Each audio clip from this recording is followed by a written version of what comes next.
पहले तो क्वेश्चन से स्टार्ट करें। किसी क्वेश्चन में कोई डाउट है जो दिए थे क्वेश्चंस?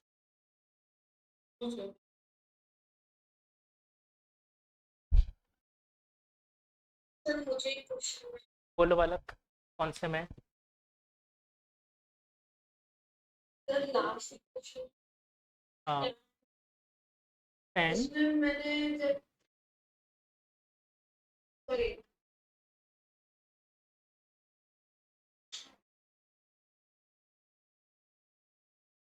हाँ बेटा बोलो। 10 120 10 120। इसमें मैंने जब देखो, can we write it as 2 into 60?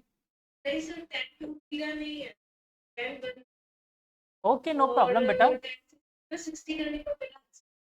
देखो 10 60 प्लस 60 करोगे दैट इज ओके, और मैंने इसके लिए मना भी किया था कि बच्चों 10 90 प्लस 30 मत कर लेना। आपने यही कर लिया? हाँ नहीं कर सकते क्योंकि 10 मैंने 90। 60 प्लस हाँ, 90 प्लस 30 में नहीं कर पाओगे इसको, क्योंकि 10 90 डिफाइन नहीं है ना बेटा। हाँ बालक, एक और ने हैंड रेज किया था। क्या बेटा? ओके, बस इसमें याद रखना था आपको कि 10 90 प्लस 30 नहीं कर सकते। रीज़न ये है क्योंकि बच्चे 10 90 प्लस 10 30 लिखा होगा आपने, डिवाइडेड बाय 1 माइनस 10 90 10 30। अब प्रॉब्लम ये है कि 10 90 तो इनफाइनाइट होता है, कैसे सॉल्व करोगे? तो अभी आप इसको सॉल्व नहीं कर, ठीक है? तो फिर इसका अगर उसका आंसर बस अब इसको सॉल्व कर देते हैं। तो इसका आंसर आएगा 2√3 अपॉन 1 माइनस √3।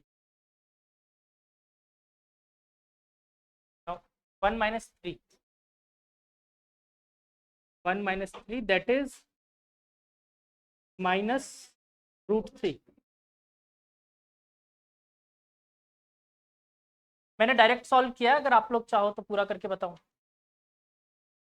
आपने आंसर पूछा था। कुछ नहीं है, इसका फॉर्मूला लगा दिया 2 tan theta upon 1 minus 10 square theta. ठीक है, तो 2 इंटू 10 60 की value √3 upon 1 minus 10 square theta. Square क्या लगेगा बच्चे? √3 का स्क्वायर दैट इज 3। ठीक है, क्लियर? चलो, तो आज बच्चों एक नया टॉपिक स्टार्ट करने वाले हैं हम लोग। और किसी का कोई डाउट हो मन में मत रखना, वो तो बिंदास पूछो। चलो, तो आज एक नया टॉपिक स्टार्ट करने वाले हैं, और इससे पहले एक छोटी सी वार्निंग है मेरी। Please be concentrated on this topic. यहाँ पर अगर थोड़ा सा भी मिस करते हो ना आप लोग, तो ये टॉपिक बहुत तो टफ लगेगा और फिर कुछ समझ नहीं आएगा। और अगर एक बार कंसंट्रेशन के साथ आप लोगों ने इसको समझ लिया, फिर हमेशा के लिए आ जाए। टॉपिक का नाम डालो डिफरेंशिएशन।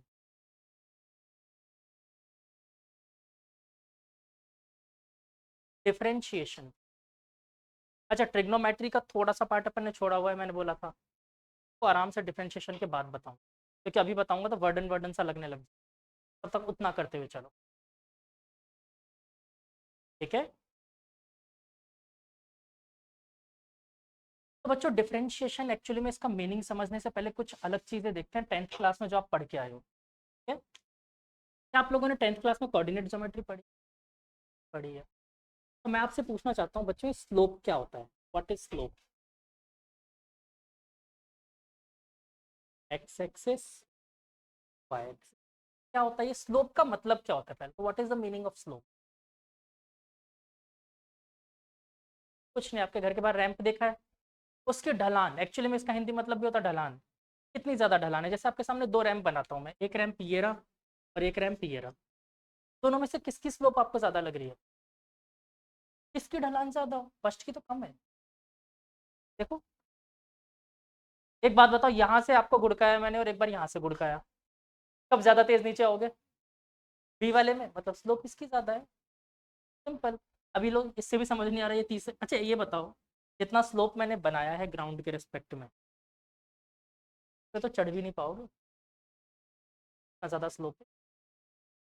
ठीक है, तो बच्चे स्लोप ज़्यादा दिख गया, जज कैसे करें?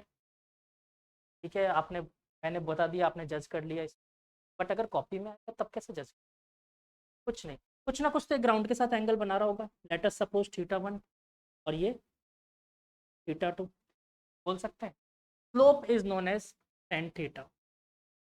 जिसकी देखो टेन थीटा की वैल्यू जितनी ज़्यादा होगी ज़्यादा। क्लियर? ये बात समझ आई? इसको डिनोट करते हैं एम से। एम क्या है आपका? तो फर्स्ट पॉइंट, अभी इस पे डायग्राम पे काम करेंगे। पहला काम ये लिखो slope that is equal tan theta. M से डिनोट करते हैं, M is equal to tan theta. अभी बनाना पड़ेगा अपन को बहुत अच्छे से। पहले आप लोगों को डिफरेंशिएशन का मीनिंग समझाऊंगा, फिर डिफरेंशिएशन सॉल्व करना सिखाऊंगा। पहले किसी बच्चे ने इसके लेक्चर्स लिए हुए डिफरेंशिएशन देखने ले रहा? ठीक, आगे चलें। लेकिन अगर थीटा ही गिवन ना हो तो क्या करें? अब कैसे कर सकते हैं? मान लो इसने क्या किया, आपको एक लाइन बनाकर दे दी बच्चों कुछ ऐसी, और इसका जो पहला पॉइंट था ये पॉइंट है x1 एंड y1, और ये वाला पॉइंट क्या है बच्चों? x2 and y2। तो अब कैसे स्लोप निकाल सकते हैं? मतलब इनिशियल और फाइनल के कोऑर्डिनेट्स गिवन, तब कैसे कर सकते हैं? मैं कुछ भी नया नहीं करा रहा, ये 10th में करके आए हो आप लोग। कुछ नहीं करना, सोचो ये वाली डिस्टेंस कितनी होगी बच्चों, यहाँ से लेकर यहाँ तक की डिस्टेंस कितनी हो सकती है? x2 का मतलब क्या होता है? ऑरिजन से यहाँ तक की डिस्टेंस, यही होता है। और x1 का मतलब ऑरिजन से यहाँ तक। ये बताओ बीच की distance x2 minus x1, first point. ऐसे बेटा ये वाली हाइट क्या होगी? y2 माइनस y1 बोल सकते हैं? यहाँ तक भी क्लियर? मुझे क्या निकालना था स्लोप के लिए? टेन थीटा ही तो निकालना था। मैंने क्या बोला था? Slope equal to tan theta. ये बताओ यही अगर थीटा होता तो टेन थीटा क्या होता? परपेंडिकुलर अपॉन बेस, यानी m इज इक्वल टू हम जानते हैं क्या होता है बच्चों, टेन थीटा। और उसके अकॉर्डिंग मुझे यहाँ पर क्या मिला? y2 minus y1 upon x2 minus x1। बोलो ये बात भी क्लियर हो गई? पक्का? फिजिक्स में ये पूरा ना लिख करके आपके पास एक छोटा सा तरीका होता है कि आप वैसे लिख सकते हैं। कैसे? हम चेंज को कभी भी डेल्टा से डिनोट करते हैं। Delta change in y upon change in x। बोलो ये बात भी क्लियर हो? है ना यहाँ तक? तो यानी कि मैं m is equal to tan theta भी बोल सकता हूँ, और क्या बोल सकता हूँ? Change in y upon change in. यहाँ तक क्लियर है सबको? पक्का? हाँ। इसका मतलब यही है y2 माइनस y1। y में कितना चेंज हुआ? y एक्सिस में तो चेंज हुआ है ना ये। Change in y axis divided by change in x। y में कितना चेंज हुआ डिवाइडेड बाय x में कितना। क्लियर है? अब एक, हाँ बेटा ये सेकंड फॉर्मूला है इसका, y2 minus y1 upon x2 minus. यहाँ से अपन एक्चुअली में डिफरेंशिएशन निकालेंगे क्या होता है। ठीक है? एक्चुअली में मीनिंग भी तो पता होना चाहिए ना आपको, तो मीनिंग समझाना चाह रहा हूँ पहले, उसके बाद तो फिर अपन तरीके से, कोई टेंशन नहीं। यहाँ तक क्लियर है? अच्छा अब एक नया क्वेश्चन, लेट अस सपोज मान लेते हैं कि आप सब 10th में तो पास हो ही, 12th भी हो जाओगे, और बहुत अच्छी जॉब लग गई फॉरेस्ट डिपार्टमेंट में। ठीक है? फॉरेस्ट डिपार्टमेंट में काम क्या होता है बच्चों, कि आपको सिर्फ पेड़ की हाइट कितनी बड़ी है निकालना होता है। ठीक है? तो आपको ऐसे महीने में एक बार जाओ, पेड़ की हाइट कितनी बढ़ गई कैलकुलेट करो और बता दो। फिर कोई सीनियर आ गया पागल मेरे जैसा, उसने बोला रोज नाप के बताओ, तो आप क्या बोलोगे? नापोगे रोज पेड़ की हाइट कितनी बड़ी? अच्छा ये बताओ, पेड़ की हाइट कितनी बड़ी आप कैलकुलेट तो नहीं कर पाओगे, लेकिन क्या मुझे आप लोगों में से कोई ये कह सकता है कि पेड़ की हाइट नहीं बढ़ी? कुछ तो बढ़ी है, ऐसा तो हो ही नहीं सकता, कुछ तो बढ़ी है। आप कैलकुलेट नहीं कर सकते। एक्चुअली में कुछ में इंक्रीज होगी, आप कैलकुलेट कर पाओगे? नहीं कर पाओगे। तो ऐसी चीज जिसमें चेंज तो है लेकिन वो चेंज ना के बराबर है। ठीक है? चेंज तो है लेकिन चेंज ना के बराबर है, तो उसको कैसे बोलते हैं अपन? लिमिट जैसे मान लो मैं आपसे कहता हूँ कि ये 1 मिनट के लिए समझो, ये एक ट्रेन की पटरी थी, रेलवे ट्रैक था। तो पहली चीज़ ये बताओ कि कोई आदमी यहाँ से यहाँ तक जाएगा, क्या वो कहीं और जैसे जा सकता है? पॉसिबल ही नहीं, रेलवे ट्रैक पे ही जाना पड़ेगा उसे, ट्रेन से जा रहा है। तो अगर यहाँ से वो यहाँ तक गया तो एक्स एक्सिस में चेंज हुआ, हाँ कि ना? और वाई एक्सिस में भी चेंज हुआ, मानते हो? बट अगर वो थोड़ा सा ही मूव हुआ हो, बिल्कुल थोड़ा सा, इतना कम मूव हुआ है कि डेल्टा एक्स टेंस टू भी क्या है, जीरो। मूव तो हुआ है, टेंस टू बी जीरो, मैं लिखता हूँ यहाँ पर limit delta X tends to be zero. ठीक है, limit delta X tends to be zero, मतलब एक्स में मूव तो हुआ है लेकिन ना के बराबर। ठीक है, तो आप कैलकुलेट नहीं कर सकते लेकिन आपको पता है मूव हुआ। तो अपन इस चीज को यहाँ पर ये टर्म लिखते हैं, limit delta delta X tends to be zero delta Y by delta x.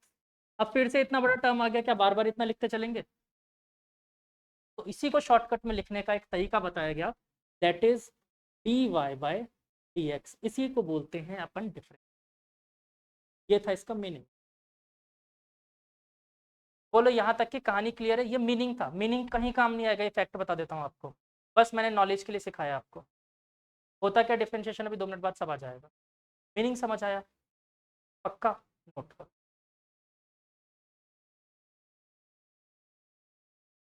ये थोड़ा सा आपके लिए डिफिकल्ट है क्योंकि सारी चीज़ें नई आई है, तो फिर ये क्या कर दिया, डेल कहाँ से आ गया, लिमिट क्या होता है, सब पहली बार सीख रहे हो आप लोग। हाँ बेटा। लास्ट आइडियस और डेल्टा वाला बताऊं या डी, अच्छा लिमिट वाला? देखो एक्चुअली मैंने बोला कि मान लो उसका मोमेंट बिल्कुल थोड़ा सा हुआ है, बिल्कुल ना के बराबर, इतना कम कि उसे आप कैलकुलेट भी नहीं कर सकते, डेल्टा एक्स का। तो डेल्टा वाई में कितना चेंज आया, तो मैंने यही लिखा, limit delta x tends to be zero, मतलब कि ना के बराबर चेंज हुआ है एक्स में, एक्स में ना के बराबर चेंज हुआ है, तो वाई में कितना चेंज आएगा, मैं ये कैलकुलेट करना चाहता। तो फिजिक्स ने मुझे बोला बच्चों कि इतना पूरा क्या लिखोगे बार बार, limit delta x tends to be zero delta Y by delta x, एक काम करो इसकी जगह शॉर्टकट में लिख दो d Y by D x, हम समझ लेंगे। ठीक है, तो बस ये पूरे डी का मतलब एक्चुअली में कोई मीनिंग नहीं है ना, आप यहाँ ये देखो, ये सिर्फ मुझे ये बता रहा है कि बेटा ये डेल्टा भी चेंज है, डी भी चेंज है, डी का मतलब भी चेंज। अच्छा ये बताओ, डेल्टा का मतलब क्या बोला था, चेंज इन वाई एक्सिस बोला था अपन ने, और नीचे चेंज इन एक्स एक्सिस, इसका मतलब भी वही है, change in Y axis change in X axis. लेकिन दोनों में डिफरेंस क्या है, ये बड़े चेंज को दिखा रहा है और ये बिल्कुल माइनर चेंज को दिखा रहा है, छोटे से चेंज को अपन ने ऐसा लिखा है। ठीक है, ठीक है बेटा, एक्स में अगर छोटा सा चेंज होगा तो आप कॉमन सेंस से सोचो ना, वाई में भी तो छोटा ही चेंज होगा। ठीक है, दूसरी बात मैंने ये कहा कि इसकी कहीं जरूरत नहीं पड़ेगी आपको कि इसका मतलब क्या है, कहीं भी जरूरत नहीं पड़ेगी, लेकिन एक बार के लिए बताना जरूरी है।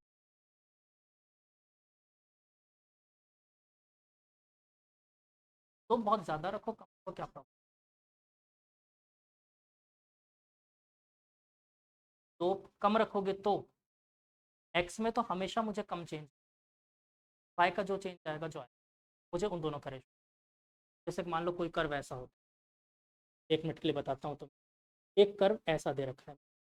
ठीक है, अब सोचो एक्स में सिर्फ मैं इतना सा चेंज कर रहा हूँ, लेकिन वाई में ध्यान से देखो कितना चेंज आ गया, ये हो गया तुम्हारा डेल्टा एक्स और ये हो गया डेल्टा वाई, बिल्कुल ना के बराबर। और ये चेंज तो फिर भी यहाँ पर लिया, अगर यहाँ पर लेता तो और भी कम होता, वाई में बहुत ज़्यादा मिलता, पॉसिबल है, कोई प्रॉब्लम नहीं है, एक्स में हमेशा चेंज थोड़ा सा लेना है।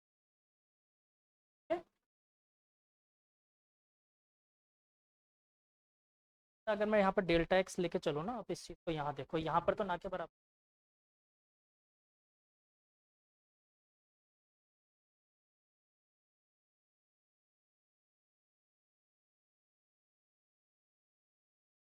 ये हो गया आपका डेल्टा एक्स, बिल्कुल। अब ये डेल्टा एक्स क्या है, यहाँ पर limit delta x tends to be zero, मतलब बिल्कुल ना के बराबर चेंज हो। अगर ये ना के बराबर चेंज होगा तो अपन इस पूरी कहानी को इस फॉर्म में लिख, मैं बार बार अब ये पूरी कहानी नहीं लिखने वाला, ये क्या होता है। ठीक है, डेफिनेशन लिखना चाहोगे डिफरेंशिएशन की? देखो छाप लिया ये वाला पूरा, फिर डेफिनेशन लिखवा देता हूँ, पहले छाप लो।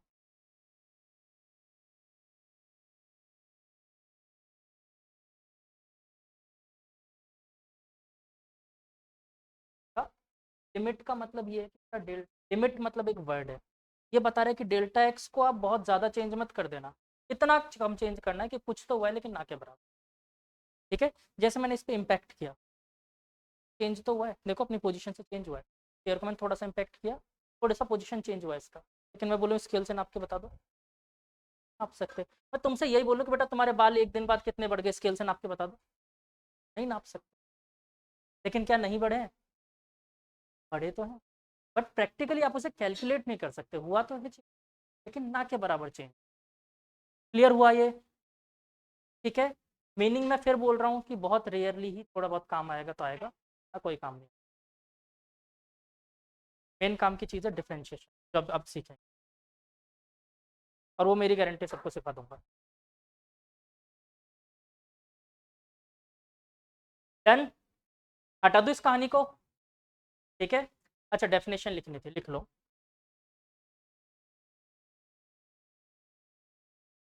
थोड़ी सी इजी डेफिनेशन बना के लिखा देता हूँ टफ की वजह। It is the ratio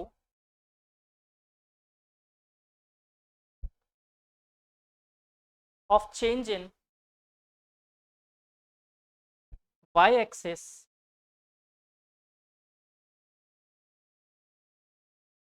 with respect to change in x axis, change in x axis when limit delta x tends to be, word लिख देना, limit delta X tends to B,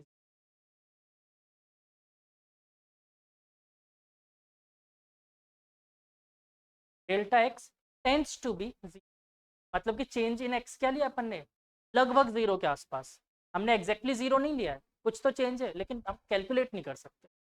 ठीक है, चलो, तो ये मीनिंग की कहानी थी, ये इसका मीनिंग था। अब चलते हैं डिफरेंशिएशन सॉल्व कैसे करते हैं।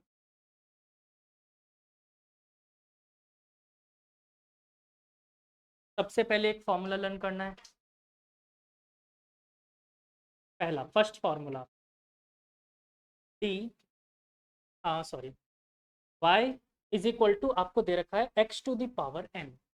ठीक है, y is equal to x to the power n। अगर मुझे इसका डिफरेंशिएशन करना है that is dy by dx, तो सबसे पहले हम इसको लिखते हैं बेटा, dy की वैल्यू क्या गिवन है, x to the power n upon dx। और इसका जो फॉर्मूला होता है बच्चों, वो होता है n x to the power n minus, tough लग रहा है फॉर्मूला, n x की पावर n माइनस वन। अभी सब अभी इजी हो जाएगा, देखो कैसे। Let my first question is y is equal to x to the power 3 solve करना है। ठीक है, क्या करेंगे सबसे पहले, dy बाई डी एक्स, ठीक, फिर क्या रखना है, y की value d x to the power 3 by d x. ठीक, और अब फॉर्मूला क्या कहता है, जो भी पावर है उसको उठा के पहले बाहर रख दो, पावर कितना है 3, तो यहाँ लिखा 3 एक्स टू द पावर, जो भी पावर है उसमें से 1 माइनस कर दो, 3 माइनस 1 कितना होता है आंसर। है डिफिकल्ट? बिल्कुल वो फॉर्मूला है, मैं यही तो कह रहा हूँ बार बार, वो फॉर्मूला है। ठीक है, इसके बाद अब क्वेश्चन समझ आया, फॉर्मूला बेस्ड क्वेश्चन।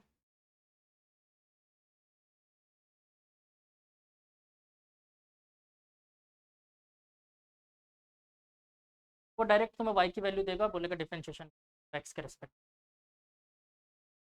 और मैंने कहा ना मीनिंग कुछ और है, वो प्रैक्टिकल मीनिंग तुम लोग को समझानी थी इसलिए बताया मैंने वैसे।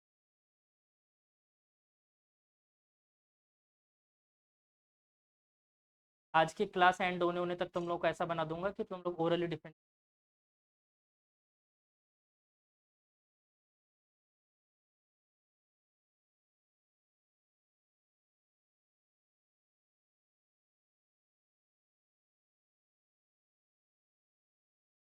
किसी को कोई डाउट आ रहा है यहाँ पर में?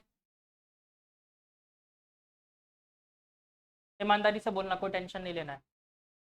ठीक है? पक्का ना? आयुषी, अरे यार इसका नाम भूल जा, क्या नाम रखा था पहले? नहीं मैंने रखा क्या था, अंजलि रखा था।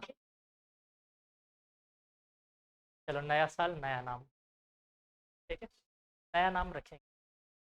तुम सबको पता होगा, मुझे नाम याद नहीं रहता। मैं अभी भी बहुतों के नाम, पुराने बच्चों में भी ध्यान नहीं है।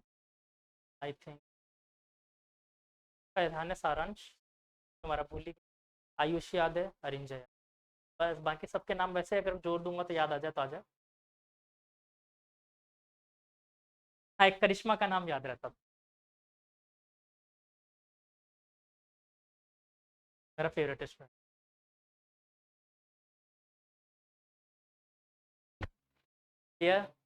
एक क्वेश्चन दूं, next question is find the differentiation of y is equal to x to the power 8।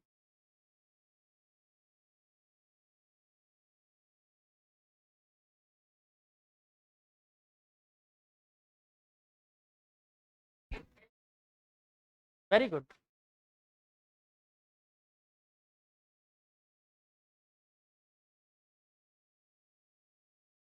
Solve किया होगा इसको, सबसे पहले लिखा होगा हमें क्या फाइंड करना है, dy बाई डी एक्स, ठीक है, और फिर लिखा होगा आपने d x to the power 8 upon d x, ठीक है, फिर आपने लगाया फॉर्मूला, और फॉर्मूला क्या कहता है, पहले लिखो पावर, फिर एक्स टू द पावर, जो भी पावर है उसमें से 1 माइनस कर दो, 8 minus 1 that is 7, 8 x to the power 7। कितने बच्चों का नहीं आया, ईमानदारी से, कोई टेंशन नहीं लेना। आ गया आयुषी? पक्का? बड़े अच्छे बच्चे यार, मैं सोच रहा था फालतू टेंशन ले रहा था। चलो नेक्स्ट क्वेश्चन। हाँ बेटा,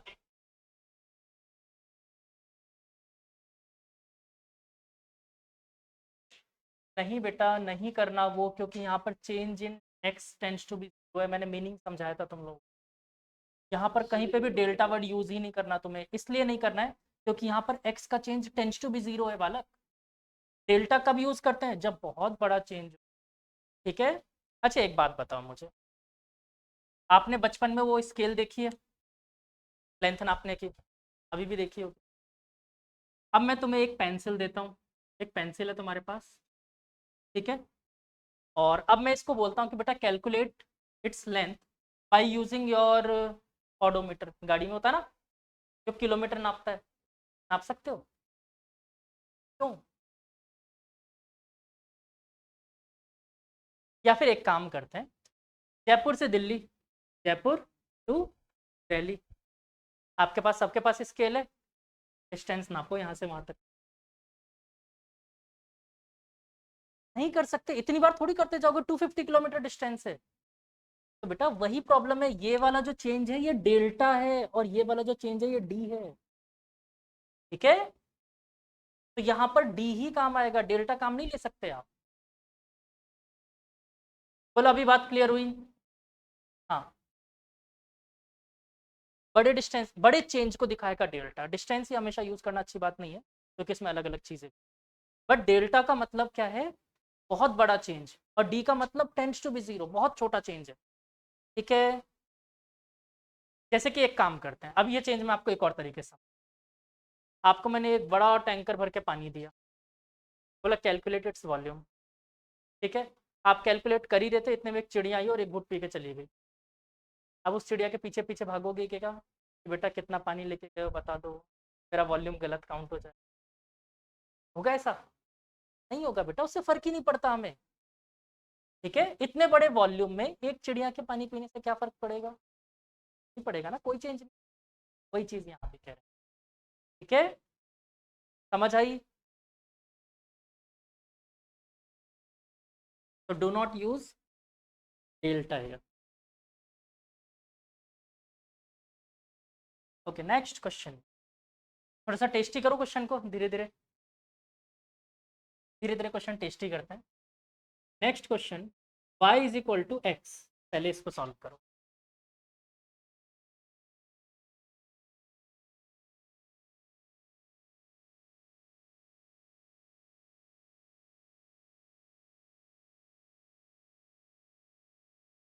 चलो बड़े अच्छे बच्चे, तुरंत तुरंत आंसर दे रहे हो। तो d y by d x, फिर क्या लिखा, d x by d x. कोई भी बेवकूफ़ पंती मत करना, डी एक्स से डी एक्स काट दिया, ठीक है। हाँ, हमारे में से समझदार बच्चे ऐसा भी कर सकते हैं कि सर एक काम करते हैं ना, डी से डी काट देते हैं। मत काट देना, डी डिनोट कर रहा है बेटा, ठीक है। ये अलजेब्रा नहीं है, डी डिनोट कर रहा है। नहीं काटेंगे नहीं, यहाँ पर काटना नहीं चाहिए, गलत बात है। फॉर्मूला लगाओ वही, यहाँ पर एक्चुअली में क्या है, एक्स की पावर 1, तो क्या लिखोगे 1 इंटू एक्स की पावर 1 माइनस 1 कितना होता है, और किसी की भी पावर 0 क्या होता है 1। अरे कौन था ये 0, नालायक, यही सुनने के लिए तो पढ़ा रहा था मैं, ठीक है। किसी की भी पावर 0 होती है बेटा, तो उसकी वैल्यू क्या होती है, किसकी,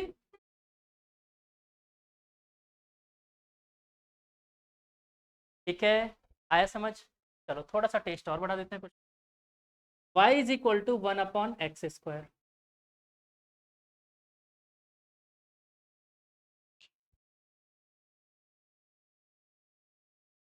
अच्छा कितने बच्चों के स्कूल में हो गया डिफरेंशियल, हो गया, आता है, आता है तुम्हें,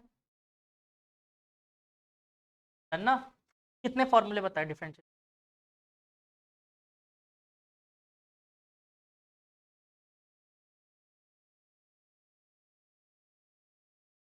कम से कम 35 फॉर्मूले बताओ, 35-40, देखो खोल के कब। हाँ, एक्स की पावर माइनस,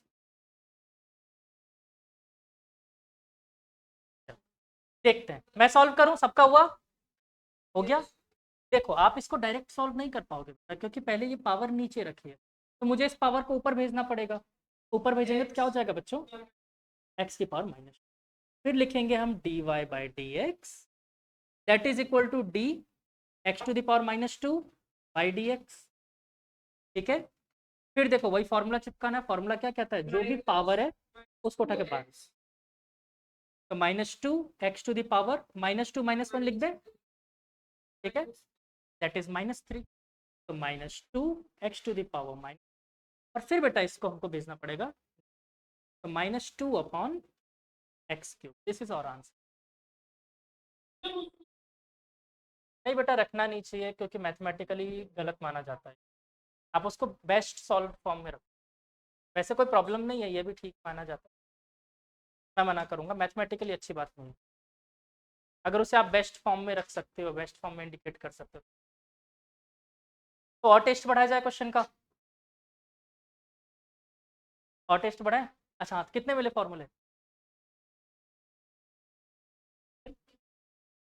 तुम तो कह रहे थे 3-4, मैं पूरा डिफ्रेंशिएशन पढ़ाने में आपको 4 और 1 5, 5 और 2 7, 7 फार्मूले के अलावा कोई फार्मूला काम नहीं लूँगा, ओनली 7 फार्मूले। और अगर आप किसी ढंग की बुक से पढ़ते हो तब तो आपको ये 40-45 से भी ऊपर मिलेंगे।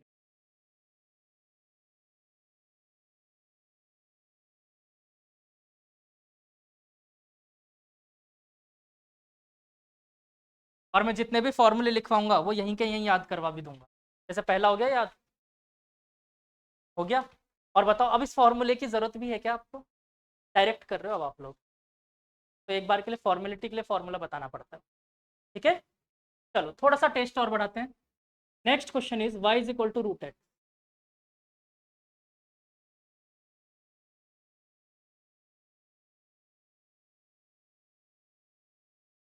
बताना मत, ये चीटर है,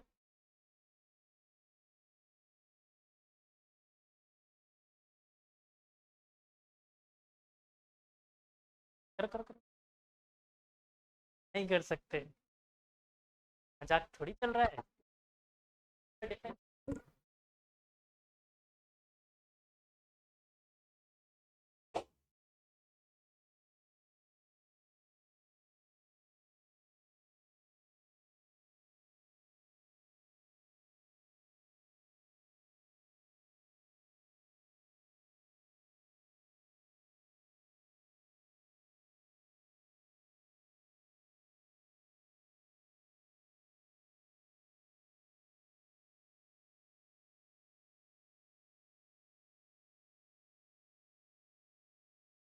तो यहाँ पर डर लग रहा है, बिल्कुल सही है, लगना भी चाहिए। तो एक काम करो ना, रूट हटा देते हैं ना। एक सेकंड बच्चे, सुनते हैं आंसर। रूट हटा देते हैं, और can be write it as x to the power 1/2, yes और नो? बस ये लिख लिया, क्वेश्चन खत्म। अब बचा क्या इस क्वेश्चन में? अब फॉर्मूला लगा दो, ठीक है। क्या कहता है differentiation? dy by d x is equal to d Sarthak, सारे नाम है इसके, सारांश, सार्थक, शाश्वत।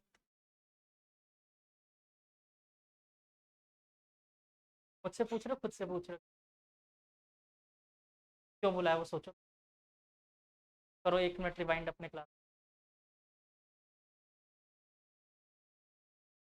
अच्छा, मैंने एक नया रूल निकाला है। अब अगर तुम रूल वायलेट करोगे तो ओनली 50 पुशअप। हाँ, वो भी कंटिन्यू। क्या? हाँ, पुशअप।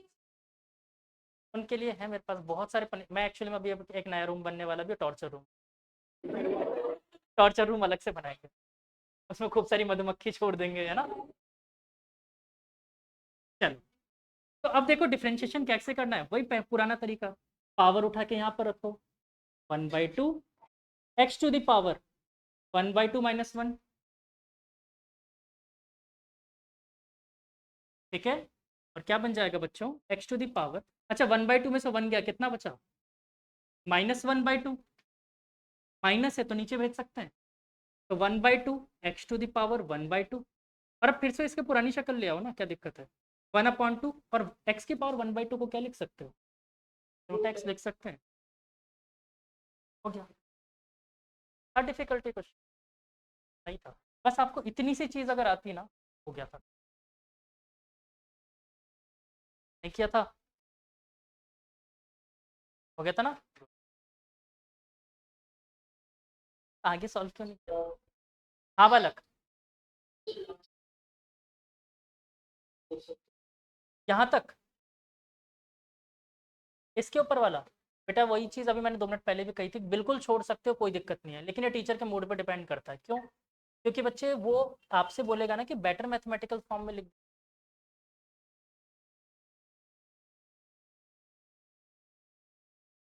बेटर मैथमेटिकल, और कुछ नहीं। अगर ये नहीं हो रहा होता कन्वर्ट तो मैं ऐसे ही छोड़, ठीक। चलो एक नेक्स्ट क्वेश्चन, समझ आ गया ना सबको ये? y इज इक्वल टू,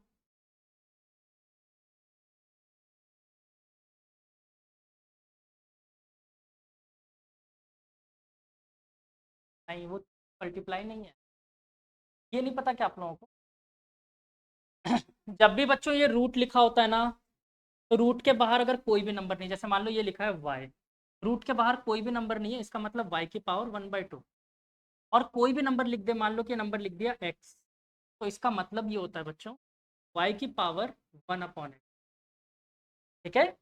कुछ नहीं है तो मतलब 2 लिखा हुआ है वहां पर, ठीक है। और अगर कोई नंबर होगा तो लगा देगा वहां, ठीक है। यहाँ पर 3 लिखा हुआ है, 3, तो क्या लिख सकते हो इसको? x की पावर 1/3। अच्छा फटाफट निपटा दो।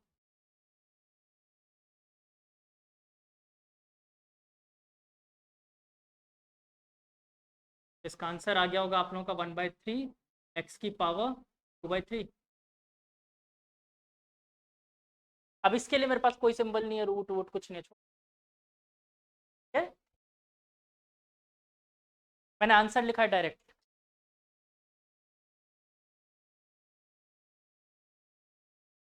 अब मुझे फिर से बताओ कितने लोगों को डिफिकल्ट लग रहा है ये?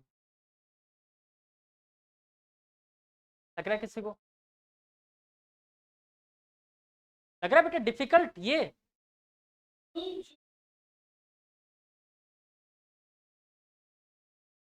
तो अभी लो, डिफ्रेंशिएशन ही कर लेते हैं पूरा वापस से। डी वाई बाई डी है इक्वल,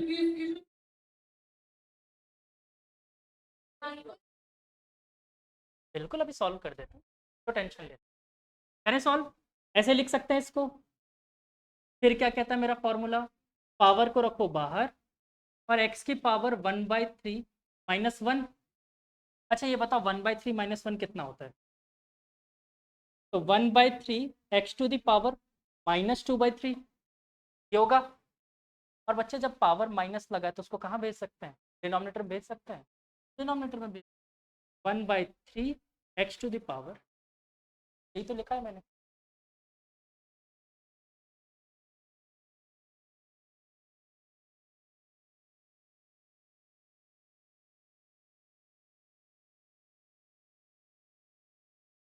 करेक्ट। ठीक है, बट ये क्या है, एक बेटर फॉर्म में तो भी चले। हाँ, अगर 1/2 होता तो रूट लिख देते, वो अच्छी बात होती। अब इतना डिटेल में अब तुम अगर ऐसे तो लॉग लगा लो, कौन मना कर। ठीक है, वो फिर ज़्यादा हो जाता है। मैंने कहा ना कि मोस्टली टीचर्स मार्क्स देते हैं, यहीं पे मार्क्स दे देंगे आप। मोस्टली देते हैं, लेकिन कुछ होते हैं मेरे जैसे पागल, तो वो लोग यहाँ तक ही मार्क्स देते हैं। मतलब मार्क्स वो यहाँ भी देंगे लेकिन 1/4 काट लेंगे, सॉल्व नहीं किया। ठीक है, इजी। आ गया सबको ये वाला समझ? नेक्स्ट क्वेश्चन दूं?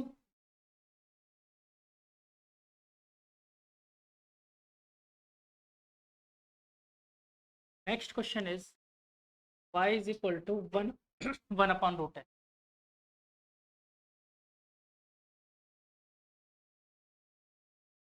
सिंपल है, जब तक तोड़ेंगे नहीं तब तक छोड़ेंगे नहीं।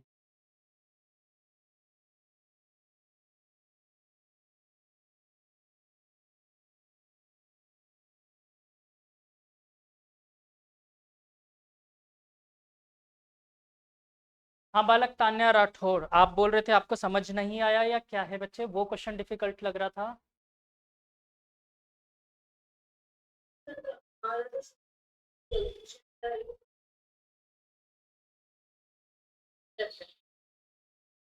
ठीक। फिर इसका आंसर x ठीक है, करेक्ट,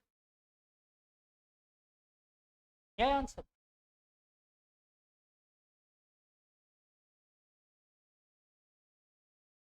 कहाँ किया? -1 करोगे ना, फॉर्मूला क्या कहता है? कहाँ किया? माइनस का 3/2 नहीं होगा?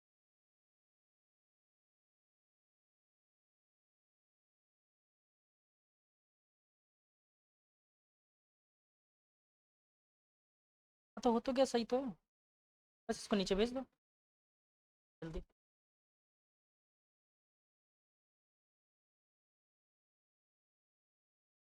हाँ कार्तिक,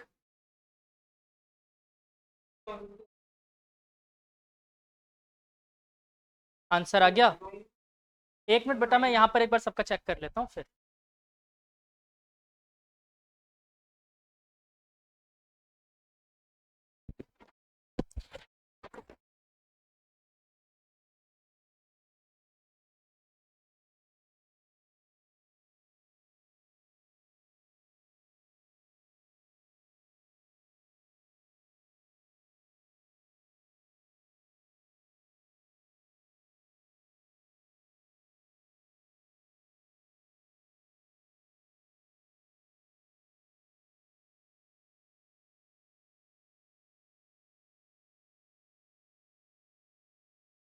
ऑलमोस्ट बहुत सारे बच्चों ने कर दी। सॉल्व तो करो उसको। बेवकूफ।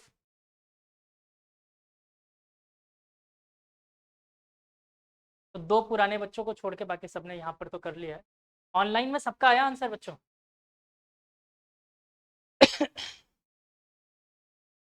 ऑनलाइन में सबका आया आंसर?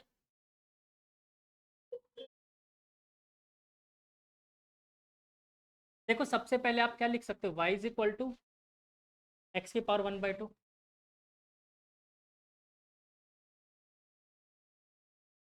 ठीक है, फिर ये पावर चला जाएगा ऊपर, x⁻−1/2। फिर मुझे क्या फाइंड करना है? dy/dx, that can be written as d x⁻−1/2 upon dx। Yes और नो? और इसके बाद नेक्स्ट स्टेप क्या होता है बच्चे? पावर निकालो बाहर। देखो जैसे डिफरेंशिएशन करने लग जाओ, ये डिफरेंशिएशन का साइन भी ठीक है, जैसे डिफ्रेंशिएशन हम लोग करने लग गए, ये पूरा साइन तो डिफ्रेंशिएशन का है ना, टाइप कर दो। अब डिफ्रेंशिएशन सॉल्व करना शुरू करो। -1/2 x टू द पावर, क्या क्या था फॉर्मूला, जो भी पावर है उसमें से -1 कर दो। तो ये बताओ, आराम से एलसीएम लेके सीखते हैं, -1/2 -1 कितना, यही नहीं आ रहा था ना, ताकि मानो। तो देखो, अब यहाँ पर लेंगे एलसीएम, क्या आएगा बच्चों, 2 -1 -2, -1 -2 कितना होता है बच्चों, -4, तो -3 होता है, तो -3/2, तो क्या आया आंसर बच्चों, -1/2 x टू द पावर -2। अब इसको क्या करना पड़ेगा, डिनोमिनेटर में भेजना पड़ेगा, -1/2 x टू द,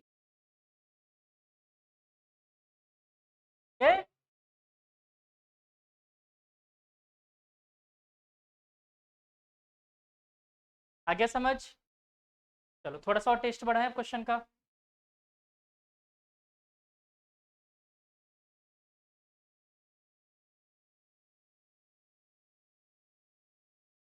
अब एक थोड़ा सा टेस्टी क्वेश्चन, आसान आसान।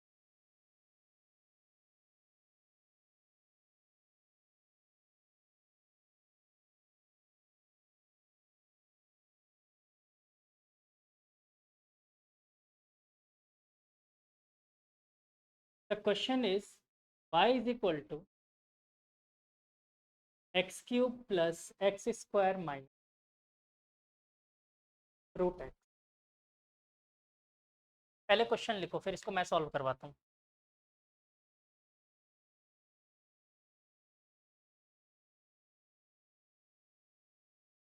करें सॉल्व।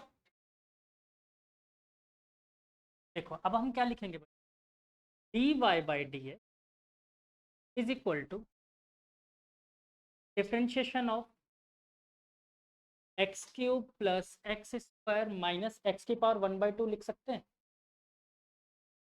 अब डिफरेंशिएशन का बहुत सिंपल सा रूल, कुछ नहीं करना, जहां प्लस है वहां प्लस, जहां माइनस, सबको अलग अलग कर दो।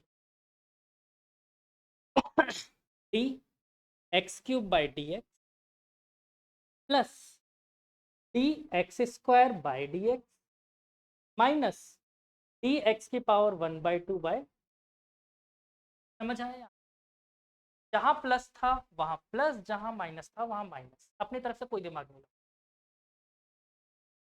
अभी बताओ क्या x³ का डिफरेंशिएशन आता है, हाँ सर आता है, इट्स 3x²। अभी क्या हमें x² का डिफरेंशिएशन आता है, बिल्कुल सर 2x होता है, और x⁻1/2 या √x का -1/2 √x, यही निकाला था, हो गया सॉल्यूशन खत्म।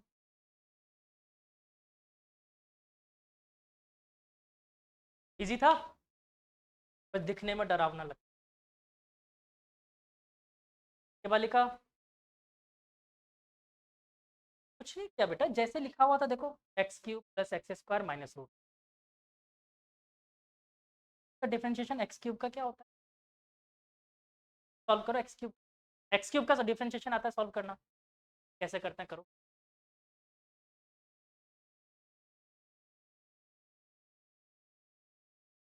वही लगाओ n(x⁻n-1), और कुछ थोड़ी।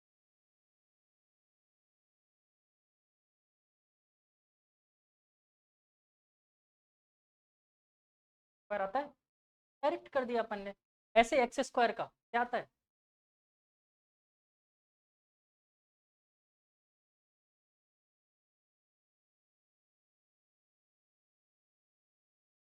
वही तो लिखा है मैंने, जो मैंने डायरेक्ट डिफरेंशिएशन कर दिया। धीरे धीरे बड़े भी तो होंगे हम।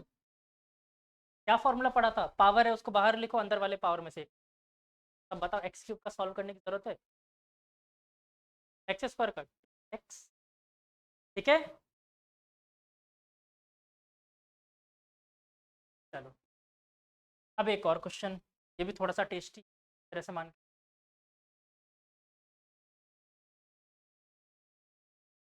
y इज इक्वल टू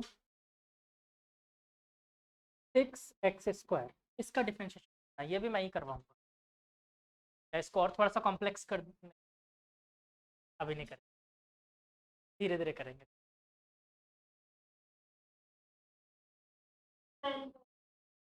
क्या आया बेटा,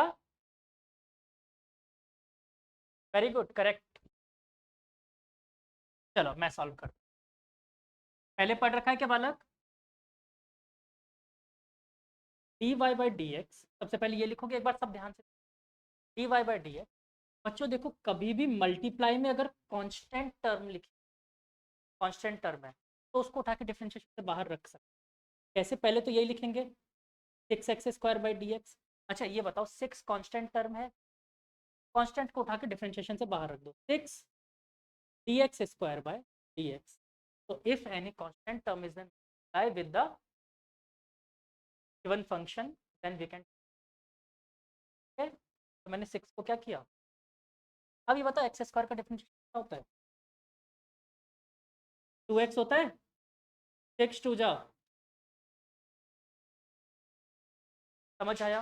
अच्छा ये हुआ क्यों, इसका भी प्रूफ बताऊंगा आगे चल, ऐसा क्यों किया, ठीक है, इसका प्रूफ आगे चल के।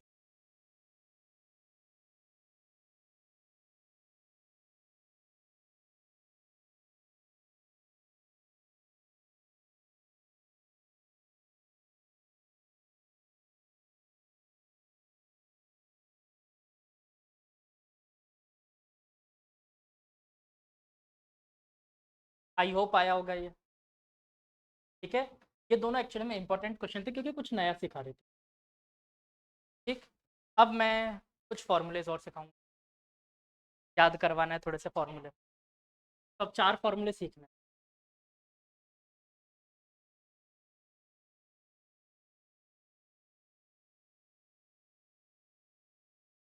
तो के दिमाग में आ रहा होगा ना बार बार, सर कल ट्रिग्नोमेट्री पढ़ाई क्यों जब यहाँ पर जरूरत है, अभी पढ़ेगी, ठीक है, अब पढ़ेगी जरूर। अगर आपको क्वेश्चन दिया हुआ हो find the differentiation of sine x, तो सिंपल इसका आंसर लिख दो cos x. Differentiation of sine x is cos x.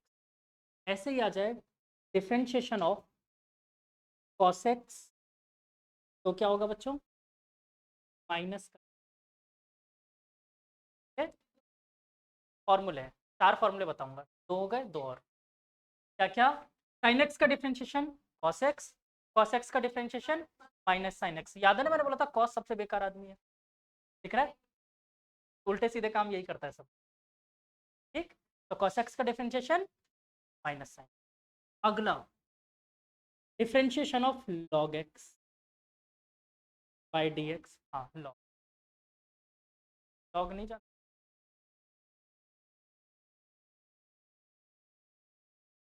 वो log नहीं है एक्चुअली में। देखो इसमें तुम लोगों की गलती नहीं, गलती है सीबीएसई की। वो 10th क्लास तक मान के चलता है ये तो छोटे बच्चे, इनको लॉग सिखाना ही नहीं, और 11th क्लास में आते ही किसी को लगता है कि अब आप लोग बहुत बड़े हो गए हो, आपको सब कुछ आता है। हाँ वो मान के चलता है, उसने कहीं ना तो पूरा अगर सिलेबस देख लोगे फर्स्ट क्लास से लेकर 12th क्लास तक कहीं पे भी लॉग पढ़ाया नहीं है। हाँ बस वही चीज़ होती, तो वही प्रॉब्लम है। लॉग वैसे अभी ज़रूरत पड़ेगी अपन को, तब मैं सिखाऊंगा आप लोगों को आइडेंटिटी, ठीक है। फिलहाल के लिए मान लो इसको। तो लॉग एक्स का डिफरेंशिएशन क्या होता है बच्चों, 1/, ठीक है। हाँ एंड एक लास्ट वन, ये थोड़ा डिफिकल्ट है रखना, डिफरेंशिएशन ऑफ ई की power x is known as exponent, log का उल्टा होता है, अभी मान लो, ठीक है। तो डिफरेंशिएशन ऑफ ई की पावर एक्स, ये थोड़ा डिफिकल्ट है याद रखने में, की पावर एक्स, ठीक है। इसका डिफरेंशिएशन एज इट इज लिख दे, हो गए 4 फॉर्मूले। अब मेरे साथ साथ एक बार बोलो वापस, साइन एक्स का, कॉस एक्स का, लॉग एक्स, ई की पावर एक्स, खत्म हो गया। अब मुझे एक भी फॉर्मूला नहीं चाहिए आप लोगों से, हो गया डिफरेंशिएशन खत्म, यही कर दो।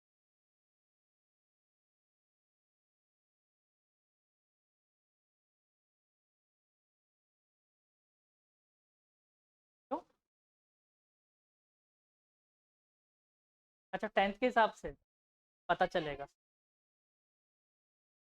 मैं आप लोगों को वैसे मैं डिसअपॉइंट नहीं करूंगा, लेकिन फिर से ये बात बता देता हूँ, जो आपने आज तक जितने भी सब्जेक्ट्स पढ़े हैं या आगे जाके पढ़ने वाले हो, उन सब में सबसे डिफिकल्ट सब्जेक्ट 11th क्लास की फिजिक्स। और दूसरा पॉइंट बताऊं कि थोड़े देर टाइम पढ़ने के बाद, जैसे 2-3 महीने पढ़ लोगे, तब जाके एहसास होगा हमें तो कुछ आता ही नहीं, तब जाके एहसास होगा, लगेगा ऐसा, आता बहुत कुछ होगा लेकिन हमको लगेगा कि हमें कुछ नहीं। ऐसा बताऊं रीजन क्या है? एक्चुअली में देखो, पहली चीज तो अभी फिजिक्स से स्टार्ट भी नहीं हुई, ये बेसिक मैथमेटिक्स चल रहा है, ठीक है।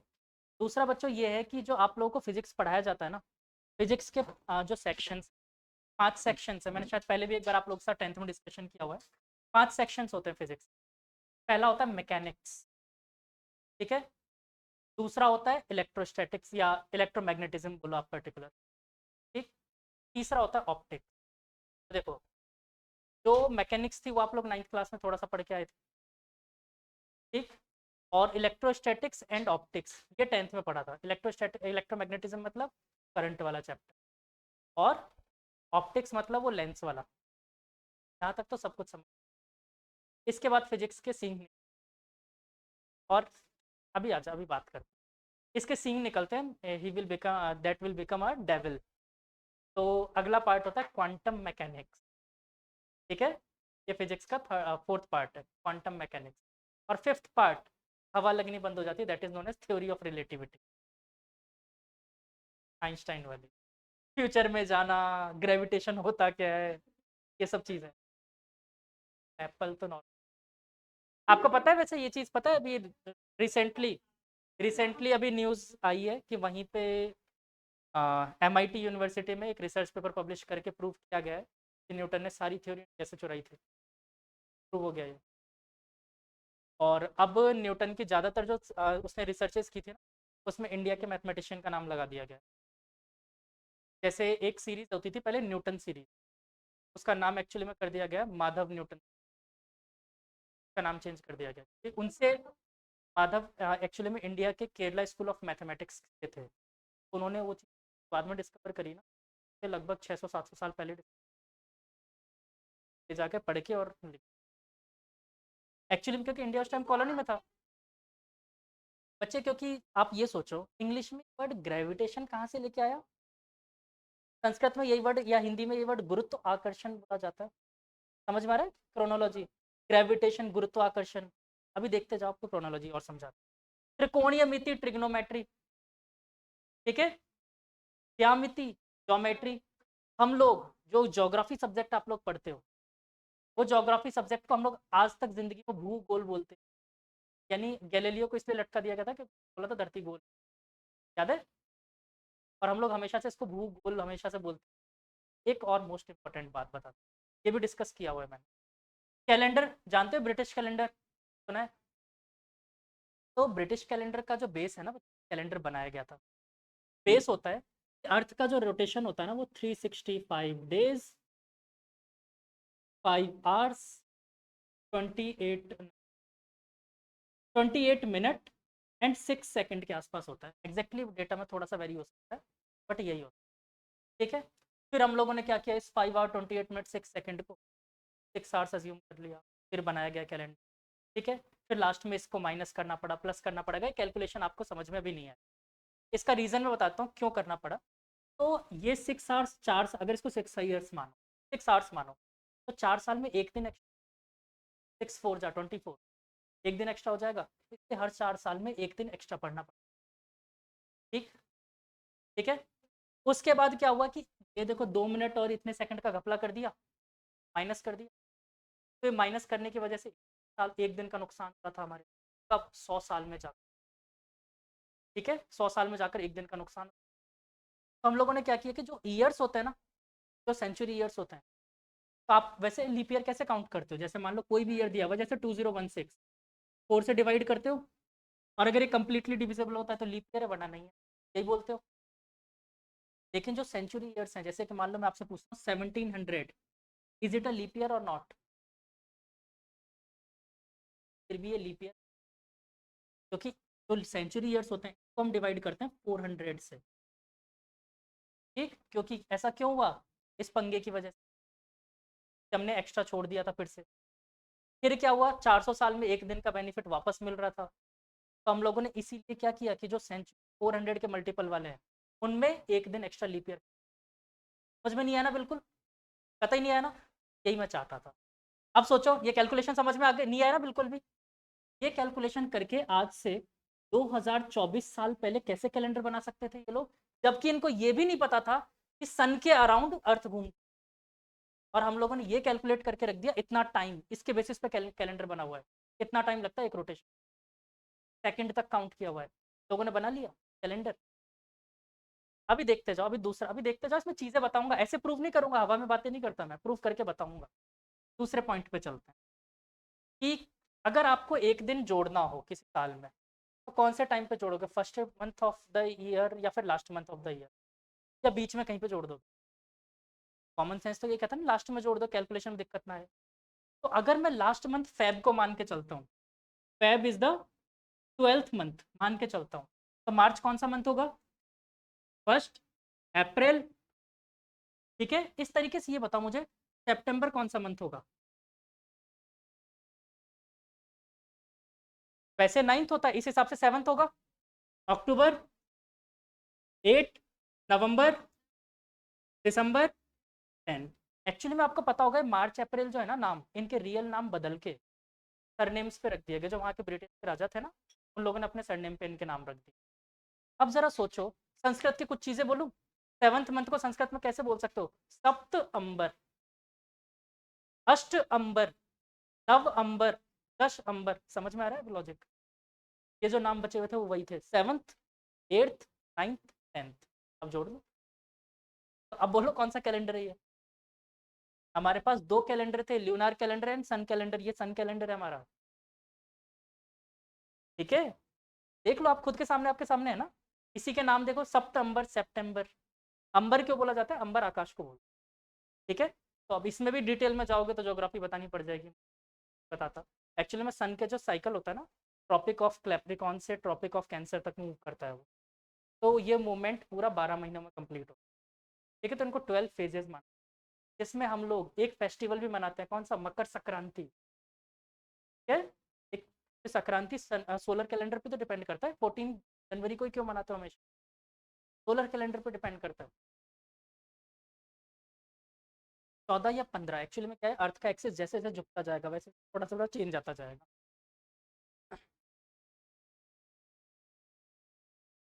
बिल्कुल होता ही है ना। आपने मनाया नहीं कि अभी ये चैत्र दुर्गा पूजा जो है, फर्स्ट हिंदू हिंदू नववर्ष बोला नहीं, बोला आपने? आपके यहाँ आज भी ये चीज फॉलो होती है, मार्च से नया साल चालू होता है स्कूल सेशन। मार्च में पहली बार बजट खत्म करते हैं लास्ट में, मार्च अप्रैल ही माना जाता है न्यू ईयर। चल रहा है, मार्च में ही होती है। सारी कहानी वही चल रहा है ना, चीजें वही चलती हुई आ रही है, लेकिन आपको पता नहीं है। तो आज के बाद कोई बोले ना इंग्लिश कैलेंडर या इंग्लिश न्यू ईयर नहीं मानेंगे, बोलना कौन सा इंग्लिश हमारा है? इंग्लिश न्यू ईयर तो है ही नहीं, ये आप लोगों के दिमाग में ठोक दिया गया। जो लूनार कैलेंडर बोलते हैं ना, देखो एक्चुअली में क्या है बच्चे, कि lunar calendar is more accurate then solar calendar. अब आप लोग बोलोगे सर ऐसे कैसे, इतना आसान है ये तो। जब तिथि समझते हो ना, जैसे आज नवमी तिथि, भगवान राम का जन्म, या फिर आप लोगों ने एस्ट्रोलॉजी वर्ड सुनी हो, एस्ट्रोलॉजी क्या होती है, कर्क रेखा और ये जो बनाते हैं ये एक्चुअली बच्चों टाइम का सबसे एक्यूरेट पैरामीटर होता है। जैसे एक बात बताओ, जैसे एक चीज समझो, सोचो, आपने अपना बर्थडे, जैसे मान लो आज आपका बर्थडे, नेक्स्ट ईयर बर्थडे मतलब आज आपका जन्म हुआ है, तो नेक्स्ट ईयर 1 साल के हो जाओगे आप इस डेट पे। आज की डेट क्या है? 17 अप्रैल। तो क्या 17 अप्रैल पे आपने क्यों बोला 1 साल हो गया? अर्थ उसी पोजीशन पे आ गए जहाँ पर पहले थे? नहीं आई, 6 घंटे बाद आएगी, बट आपने बर्थडे 6 घंटे पहले मना लिया। तो प्रॉब्लम समझो, हर साल कुछ ना कुछ तो गेन होता जाएगा ना, कोऑर्डिनेट्स में कुछ ना कुछ गेन होता जाएगा हर साल।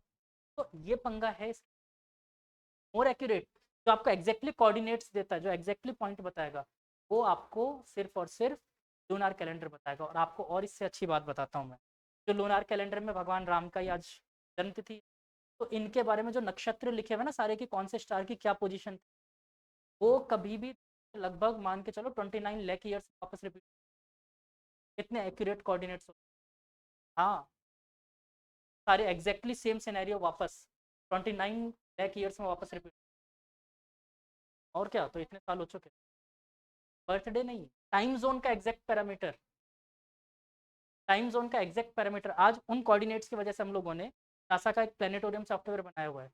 उस सॉफ्टवेयर में एग्जैक्टली हमने वो डेट निकाल ली, मतलब कि किस दिन भगवान राम का जन्म, एग्जैक्टली वो डेट निकाल, क्योंकि वो कोऑर्डिनेट्स हमारे पास इतने एक्यूरेट। तो सोचो आप उस समय पर ये कोऑर्डिनेट्स तरीके से इतने टैलेंटेड लोग। और मजाक बताता हूँ आप, हमारे यहाँ पर ग्रहण माना जाता है, एक्लिप्स, सोलर एक्लिप्स होता है ना। कैसे पता चला आपको? हमारे पास तो वो सब था ही नहीं, क्या नाम से, हाँ नहीं, वाला कि हमारा लूनार कैलेंडर आज से लाखों साल बाद का भी कैलकुलेट करके बता देगा किस दिन एक्लिप्स आएगा। क्योंकि आप जो समझते हो ना, मून के मूवमेंट के पोजीशन, मून का जो मूवमेंट होता है ना उसके पोजीशन। अब इतना डिटेल अगर समझोगे तो ये समझो, सन को अर्थ को अपन ने रेस्ट में अज्यूम किया, यहाँ पर मून है तो ऐसे घूम रहा होगा, ऐसे घूम रहा होगा, ठीक है। यहाँ पर अपने स्टार सिस्टम से ऐसे, स्टार सिस्टम से दूर, तो हम ये कैलकुलेट करते हैं, जैसे मान लो एक स्टार और ये दो स्टार, ठीक है, ये ऐसा और ये ऐसा, तो मून कौन से स्टार में आया इस वक्त, मान के चलो, तो इन सब टोटल ये 27 है, ठीक है, 27।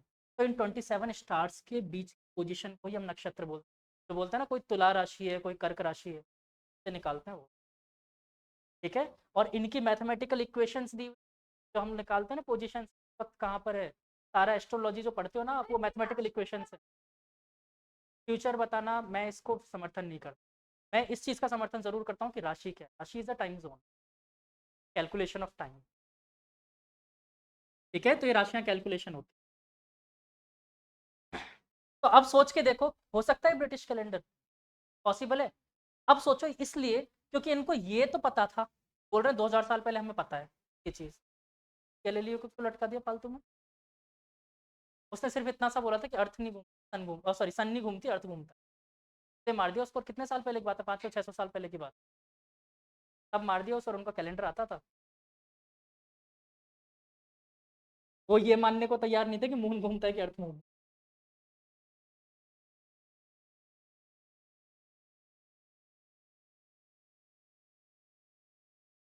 चलो वापस आ जाए डिफरेंशिएशन पे, काफी आउट ऑफ द सेशन चले। तो अब डिफरेंशिएशन में 4 फॉर्मूलेज याद करवाए, एक छोटा सा क्वेश्चन दो।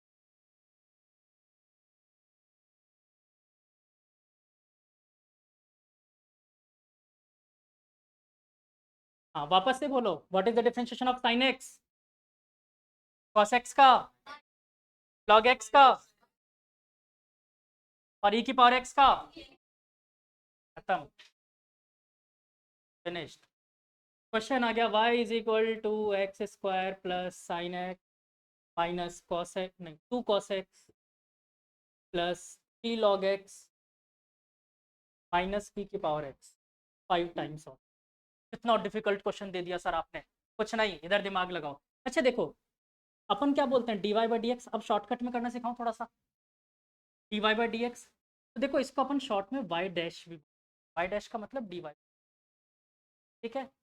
तो देखो एक्स स्क्वायर का डिफरेंशिएशन, आप जल्दी जल्दी बोलते जाओ, क्या होता है, 2x प्लस साइन एक्स का डिफरेंशिएशन कॉस एक्स, फिर क्या लगा हुआ था माइनस, 2 को तो छेड़ना ही नहीं है, कांस्टेंट, कॉस एक्स का डिफरेंशिएशन, तो माइनस का साइन तो ये प्लस हो गया, 2 साइन एक्स प्लस 3 को फिर नहीं छेड़ना, लॉग एक्स का डिफरेंशिएशन 1 अपॉन एक्स माइनस 5 को नहीं छेड़ना, ई की पावर एक्स का, हो गया डिफरेंशिएशन। कितना टाइम लगा, इतना बड़ा सा क्वेश्चन था, क्या था ये, और क्या बेटा, अब धीरे धीरे सीख रहे हो ना, बड़े हो रहे हो। मैंने क्या कहा, शुरुआत में बच्चे थे तो मैंने एक्स स्क्वायर का भी डिफरेंशिएशन करना सिखाया, अब करना है इसको, अब मैं सिखाऊं वापस एक्स स्क्वायर का डिफरेंशिएशन क्या होता है, शॉर्टकट में किया है, क्या जरूरत थी इसमें करने की।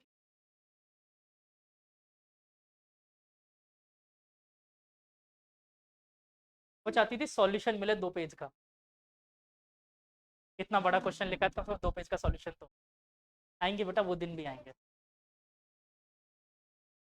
नहीं चाहो तो अगर पूरा सॉल्व करोगे तो होगा, देखो डी बाई डी एक्स और फिर कांस्टेंट बाहर रखो फिर डिफरेंशिएट करो, कैसे तरीका सिखाया। पर अब धीरे धीरे बड़े हो रहे तो जल्दी जल्दी दे दो।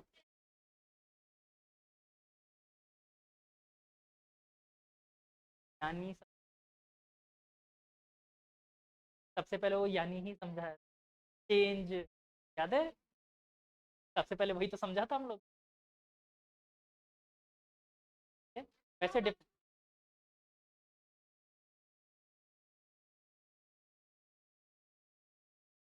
होता है, लेकिन वो चीज़ और है, अरे वो पूरी बात नहीं समझ, और वो अपनी जगह गलत नहीं आप, क्योंकि अभी पहली बार ये चीज़ अभी मैं भी डिफ्रेंशिएशन की पूरी कहानी बता दूं ना अभी, हालत खराब, पता नहीं क्यों।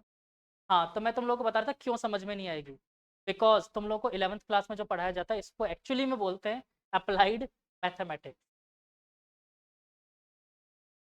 है ना? अरे वो अप्लाइड नहीं होता, एमएससी में पढ़ाई जाती है अप्लाइड मैथमेटिक्स। वो बेटा यहाँ पर जो अप्लाइड बोला गया वो अप्लाइड नहीं है, अप्लाइड मैथमेटिक्स जो होता है ना, उसमें ये मैकेनिक्स बोलते हैं जिसको, ये अप्लाइड मैथमेटिक्स होती है इनफैक्ट। तो ये पूरे साल पढ़ने वाले हैं ना अपन, मैथ्स पढ़ने वाले, बस बोला जाएगा कि ये फिजिक्स है। और बायो वालों को यही दिक्कत आती है, जो बायो वाले बच्चे होते हैं ना, उनको असली प्रॉब्लम पता है कहाँ होती है? अगर ये डिफरेंशिएशन, इंटीग्रेशन, वेक्टर, ये तीन चीज आप लोगों को अच्छे से आ गई ना, तो मैं गारंटी देता हूँ फिजिक्स पूरी आ जाएगी। और अगर ये तीनों नहीं आई ना, तो फिर तो आप भूल जाओ कि फिजिक्स 1% भी आए। डिफरेंशिएशन ये जो अभी कंटिन्यू चलने वाले हैं, डिफरेंशिएशन, फिर करवाऊंगा वेक्टर, फिर करवाऊंगा इंटीग्रेशन, ये तीनों समझ में आ गए, फिजिक्स आ जाएगी। और बायो वालों की असली प्रॉब्लम भी है, इसकी वजह से उन्हें कुछ,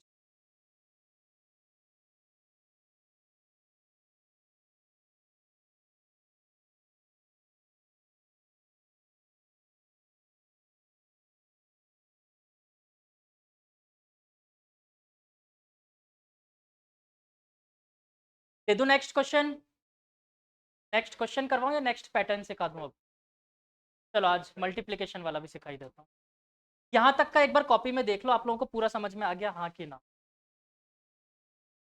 आराम से देख लो कॉपी में,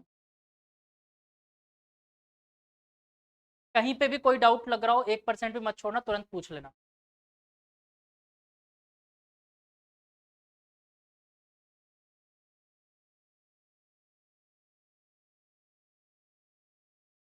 कोई डाउट नहीं है?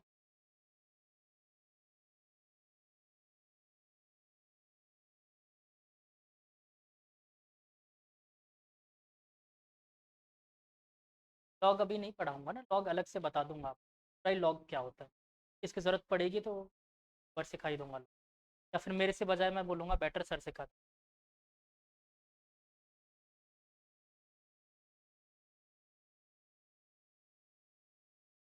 उनका यूज़, उनका यूज़ एक्चुअल में इंटीग्रेशन में जाके आएगा। हाँ बेटा,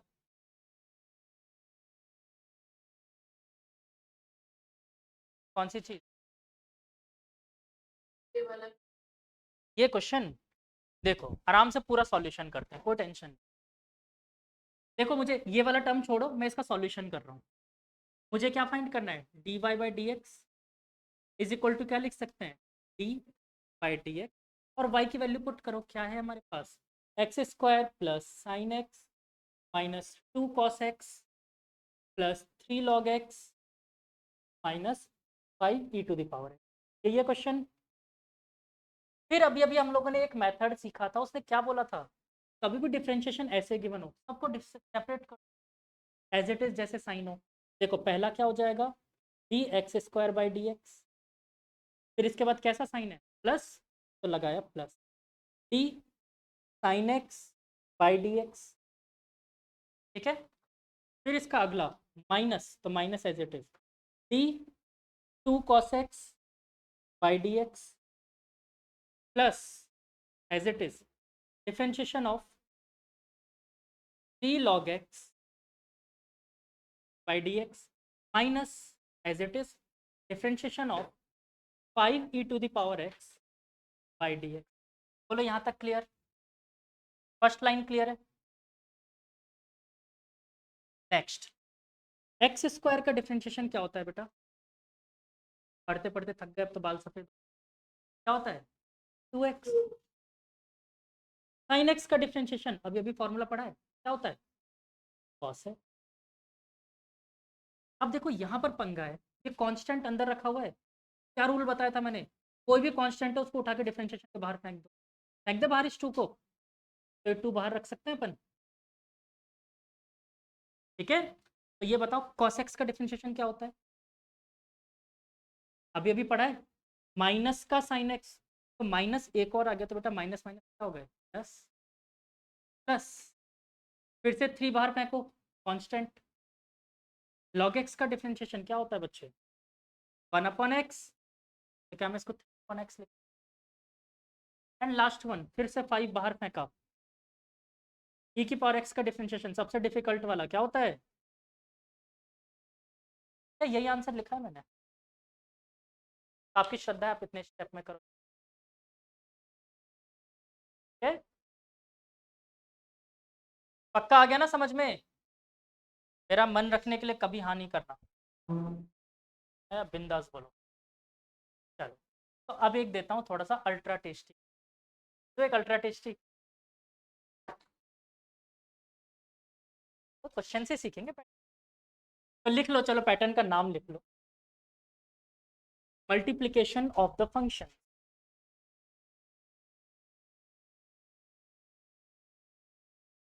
हाँ, एक और खास बात, जो पढ़ा है आज तो घर जाते ही तुरंत रिवाइज करना, आज भी और कल भी, वरना सब साफ हो जाए। मल्टीप्लिकेशन ऑफ द फंक्शन, ये इसी का पार्ट है डिफरेंशिएशन। क्या करेगा ये? पढ़ा तो दिया, फॉर्मूला सब कुछ पढ़ा दिया, क्वेश्चन दे देगा उल्टे सी, जैसे कि मैं देता हूँ y is equal to x square sine x. अब दिमाग घूम जाएगा यार, क्या करें? मल्टीप्लाई में, मल्टीप्लाई में। दूसरी बात, कांस्टेंट तो है नहीं जो बाहर रख देंगे डिफरेंट, तो क्या करें? ऐसे सिचुएशन में हम क्या करते हैं, सबसे पहले अज्यूम करते हैं x square is equal to u और sine x equal to v, मतलब जो भी दो फंक्शन, एक को u मानो एक को v मानो। ठीक है, कर सकते हैं अज्यूम। तो यहाँ पर लिखो u इज इक्वल टू क्या आया मेरे पास, एक्स स्क्वायर है, और v इज इक्वल टू क्या है, आराम से छापने का टाइम दूंगा, अपना गलती, साइन एक्स, कोई दिक्कत? फिर इन दोनों का अकेले अकेले, तो एक्स स्क्वायर का डिफरेंशिएशन क्या होगा बच्चे? 2x। अच्छा, मैं यहाँ पर du बाई डी एक्स लिखूँ या फिर u डैश लिख दूँ, एक ही बात है, डैश लगा दें मतलब यही होता है, मैंने अभी बताया था। ठीक है, ऐसे बच्चों ये बताओ v डैश कितना आएगा? cos x। यहाँ तक क्लियर है? पैटर्न सीख रहे हैं अपन कुछ नया, u माना v माना, u डैश निकाला v, कोई दिक्कत नहीं। मुझे फाइनली क्या निकालना था? dy बाई डी एक्स निकालना था। ठीक है, तो dy बाई डी एक्स को क्या बोल सकते हैं एक मिनट के लिए, y डैश। अब एक नया फॉर्मूला, ठीक है, सेकंड लास्ट फॉर्मूला ये, ठीक, एक नया फॉर्मूला y डैश। क्या लिखोगे इसका फॉर्मूला? uv plus uv। ठीक है, एक बार u पे डैश, एक बार v पे। ठीक है, uv प्लस uv, एक बार u पे डैश, एक बार v पे डैश। क्या इन चारों की शक्लें यहाँ दिख रही है? बस आंसर है। तो क्या लिख सकते हो? dy by d x is equal to, बस कुछ नहीं करना, यहाँ से उठा के वैल्यू रख दो। देखो u डैश दिख रहा है इसमें, कहाँ पर है?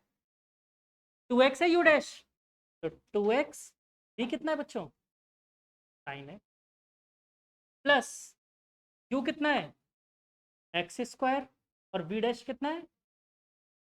This is your answer. लग रहा है बुक में पता है यही फॉर्मूला कैसे दिया होता है? अभी मैंने आपको याद करवाया ऐसे, बुक में ये फॉर्मूला दिया होता है, dy by d x equal to u, sorry, v du by d x plus u dv by d x. और डर के मारे टेंशन आ जाती है क्या ये? और ये तो फिर भी आसान है, अभी अगला देखना, उसमें देख के हालत खराब हो जाएगी लास्ट वाले में। हाँ हाँ, कुछ नहीं है, देखो y dash is equal to, हमने क्या लिखा, फॉर्मूला ही है अपना। ठीक है, सेकंड लास्ट फॉर्मूला है अपने इस चैप्टर का, मतलब डिफरेंशिएशन का। ये क्या कहता है मुझे? y इज इक्वल टू, अगर multiplication y dash is equal to, देखो u प्लस u, एक बार u पे डैश, एक बार, ठीक है। और फिर उसके बाद हमने कुछ नहीं किया, ये देखो चारों वैल्यूज निकाल रखी थी, पुट कर दी। u डैश की वैल्यू कितनी, 2x, देखो 2x। b की वैल्यू कितनी थी, sin x, यहाँ रख दिया sin, plus as it is plus तो प्लस, फिर u की वैल्यू एक्स स्क्वायर रखा, और v डैश की वैल्यू,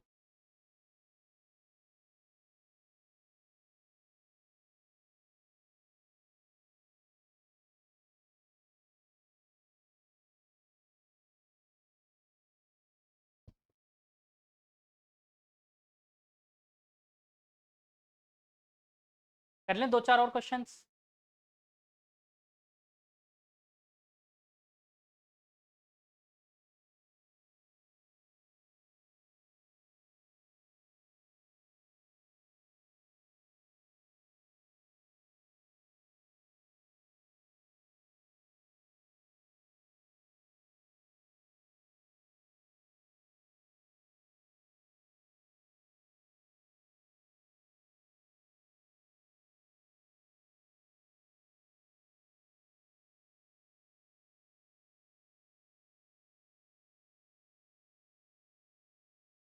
अच्छा, डिफरेंशिएशन को किसने डिस्कवर किया था,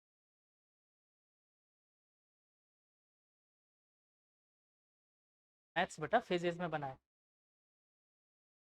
अलग अलग टाइम पे अलग अलग आदमी करते गए। ट्रिग्नोमेट्री के लिए आर्यभट्ट को कह सकते हो, इसके लिए वही आप लोगों का दुश्मन न्यूटन बनी है, और क्या है वो।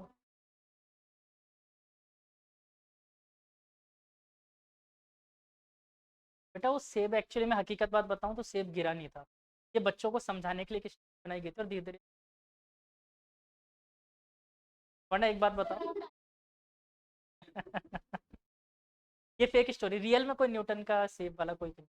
हाँ, आप लोग जरूर ये सोचते हो कि काश सेब की जगह पेड़ ही गिर गया होता।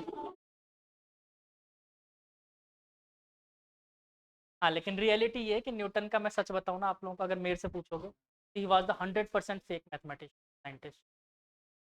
सब कॉपी मारा हुआ, सब कुछ कॉपी मारा हुआ। उसको पता है, इतना बेवकूफ़ बना के गया वो लोगों को, इस हद तक बेवकूफ़ बना के गया कि उस टाइम पे रिसर्च चल रही थी कि वेव्स वैक्यूम में ट्रेवल करती है कि नहीं करती, साउंड, हाँ वेव्स, साउंड जो वेव्स होते हैं ट्रेवल करती है कि नहीं। तो आप लोगों को पता है साउंड वेव ट्रेवल नहीं करती, तो लोगों ने सोचा कि यार लाइट वेव भी नहीं करती होगी।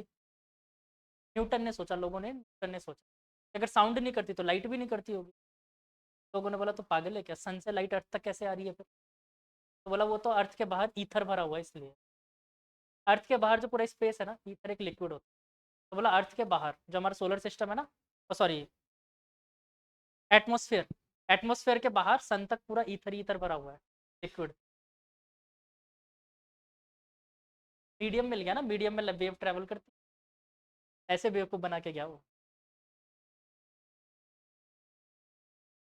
और बाद में पता चला ना गलत बताया बताया उसने। क्लियर यहाँ तक। चलो एक क्वेश्चन करो, आसान सा ही देता हूँ। एक्स स्क्वायर इंटू ई की पावर एक्स, इंटू ई की पावर एक्स, इसका डिफरेंशिएशन फाइंड करो।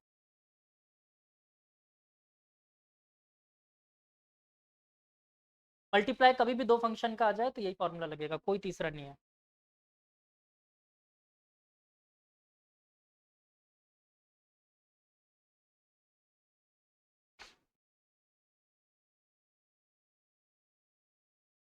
मैं सोच रहा हूँ डिवीजन भी आज ही सिखा दूँ, डिवाइड करना भी आज ही सिखा दूँ, क्योंकि फिर कल क्या है, नई चीज़ें सिखाऊंगा कुछ, तो क्लासी चीज़ नेक्स्ट क्लास में।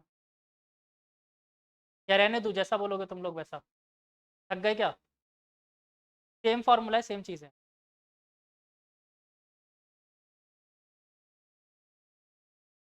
ऑरेंज है, क्या बोलते हो। हाँ बेटा,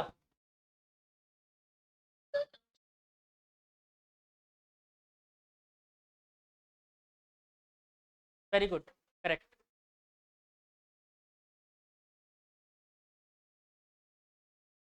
ई की पावर एक्स और एक्स कॉमन ले लो तो अंदर बचेगा एक्स प्लस। ले लो तो ले लो, मैथमेटिक्स बेटर फॉर्म ऑफ। नहीं है फिजिक्स, मैं टॉपिक स्पेशली डलवा के चल रहा हूँ बेटा, बेसिक मैथमेटिक्स। और आपको पता है एनसीईआरटी में ये चैप्टर भी नहीं है। सीबीएसई मानती है सब आपको आता है पहले से। वेक्टर इंटीग्रेशन और डिफरेंशिएशन आपको आता है, 10th तक पढ़ के आए हो।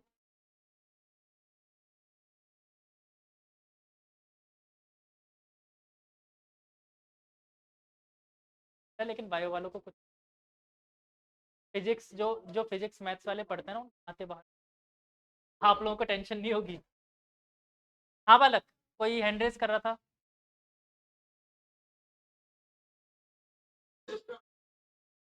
इसका आंसर आएगा बेटा, चलो मैं सॉल्व ही कर रहा हूँ, आंसर तो क्या बताऊँ, सॉल्व ही कर दे। क्वेश्चन क्या दिया मैंने? नहीं लंग्स, सॉरी ये इंटेस्टाइन, इंटेस्टाइन। नहीं तो उसको हिंदी थोड़ी आती है, बायो आती है ना। चलो इधर देखो, दो फंक्शंस हैं, एक को यू मानो एक को वी मानो। और एक और बात, किसी को भी यू मानो किसी को वी मानो, यहाँ पर कोई फर्क नहीं, ठीक है। तो देखो यू क्या हो गया मेरा, एक्स स्क्वायर मान लिया मैंने, और वी क्या हो गया मेरा, ई की पावर एक्स। तो ई इसकी जगह रखा ई की पावर एक्स। अब एक्स स्क्वायर का डिफरेंशिएशन एक्स, ई की पावर एक्स का डिफरेंशिएशन ई की पावर एक्स। फिर वही पुराना घिसा पिटा फॉर्मूला, और रख दो वैल्यूज।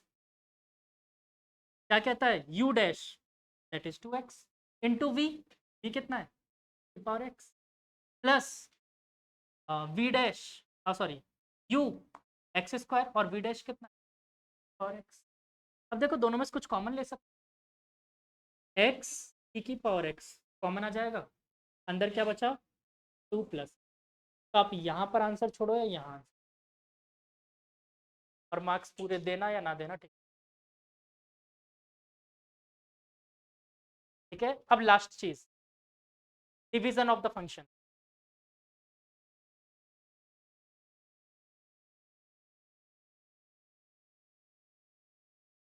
मल्टीप्लीकेशन आ गया ना अच्छे से, ठीक है। फॉर्मूला बेस्ड है, अभी क्वेश्चंस और करते जाएंगे और आता जाएगा, क्लियर होता जाएगा, ठीक है। लास्ट सीख रहे हैं हम लोग,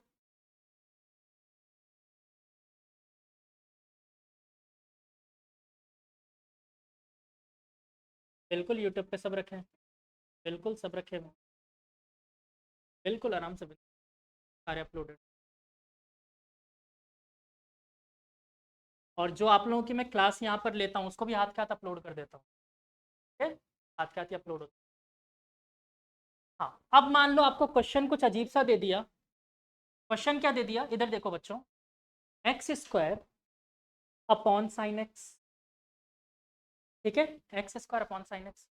फिर से वही करना है जो भी पिछले में कर रहे थे इस बार, लेकिन कंपलसरी क्या है बच्चों कि ऊपर वाले को मानोगे यू, कंपलसरी है इस बार, और नीचे वाले को मानोगे वी, कंपलसरी है, ठीक है, वही जैसे पहले मान रहे थे।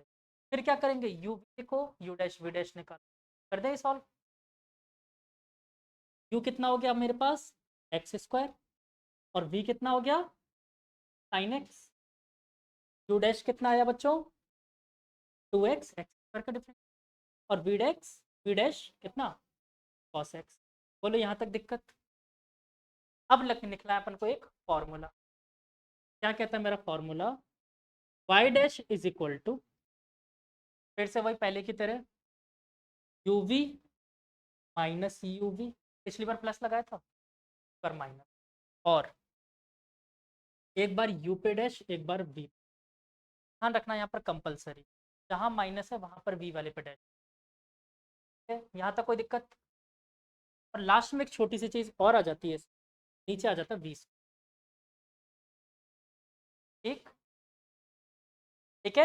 अब कुछ नहीं करना, वैल्यूज उठा के रखनी और आंसर रख दो वैल्यूज। ये क्या हो गया अपना last formula of the differential, ठीक है।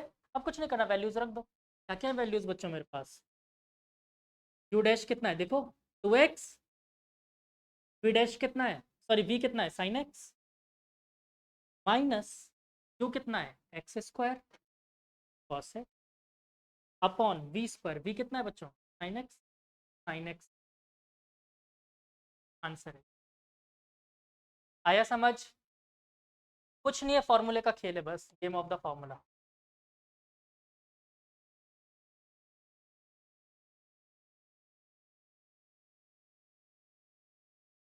And last question for today also, ये कर लो फिर एक क्वेश्चन करवाता हूँ लास्ट।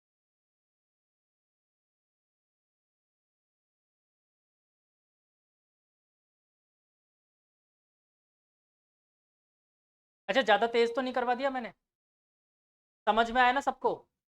ऐसा तो नहीं लग रहा सर हाई फाई चीज बता दी कुछ? अब लग रहा है घर की बात है तो शुरू में जब पढ़ा होगा, जब मैंने मीनिंग समझाया होगा तब लगा होगा अजीब सी चीज। हाँ बेटा,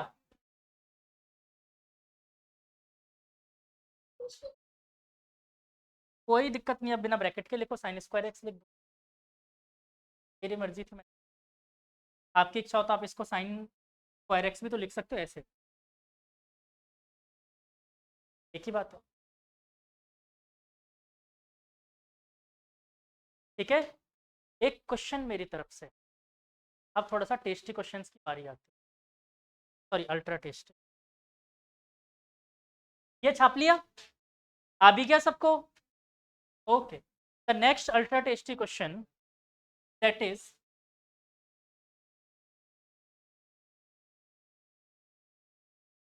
find the differentiation of 10x. Find the differentiation of 10x. y is equal to 10x. y is equal to ये tan वाला वो 10x मत लिख, 10x फाइंड करो फटाफट।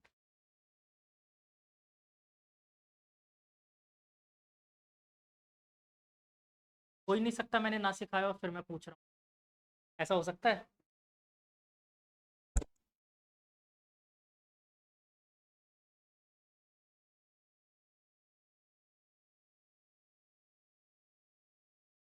लो